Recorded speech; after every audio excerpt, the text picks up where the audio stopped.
ఒక చిన్న కథ వింటారా? ఒకే ఒక్క మార్కు ఒక మనిషిని ఎంతటి డిప్రెషన్లోకి నెట్టేస్తుందో సూర్య కథ వింటే మీకే అర్థమవుతుంది. సూర్య ఎంతో ఆశతో ఒక పెద్ద గవర్నమెంట్ జాబ్ ఎగ్జామ్స్కు డే అండ్ నైట్ కష్టపడి చదివాడు. కానీ కేవలం ఒక్క మార్కు తేడాతో అతనికి ఉద్యోగం రాలేదు. దాంతో విపరీతమైన నిరాశలోకి వెళ్ళిపోయి తన పుస్తకాలన్నింటినీ సర్దేసి ఒక మూలన పడేశాడు. ఇక నా వల్ల ఏమి కాదు, నా అదృష్టం ఇంతే అని కూర్చున్నాడు.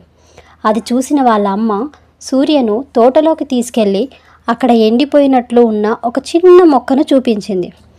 ఆమె అంది, సూర్య, పోయిన వారం వచ్చిన పెద్ద గాలివానకి ఈ మొక్క కొమ్మలన్నీ విరిగిపోయాయి, కానీ ఇది వేర్లతో సహా చనిపోలేదు. చూడు ఒకసారి, ఇవాళ మళ్ళీ చిన్నగా పచ్చటి చిగురు వేస్తోంది. నీలో ఇంకా ప్రాణం ఉంది, మళ్ళీ ప్రయత్నించే సత్తా ఉంది. ఆ పుస్తకాలను మళ్ళీ తీ అంది.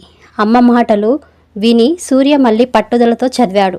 ఈసారి అంతకంటే పెద్ద ఉద్యోగాన్ని సాధించి చూపించాడు. మిత్రులారా, జీవితంలో ఒక్క మార్కుతోనో లేదా చిన్న తేడాతోనో అవకాశం కోల్పోయినప్పుడు కుంగిపోకండి. గాలివాన కొమ్మలను విరగొట్టగలదేమో కానీ భూమిలో బలం ఉన్న వేర్లను ఏమీ చేయలేదు. మీ ప్రయత్నం అనే వేర్లు బలంగా ఉంటే ప్రతి ఓటమి తర్వాత అంతకంటే గొప్ప విజయం ఖచ్చితంగా చిగురిస్తుంది. ఒక్క ఓటమి నిన్ను శాశ్వతంగా పడగొట్టలేదు.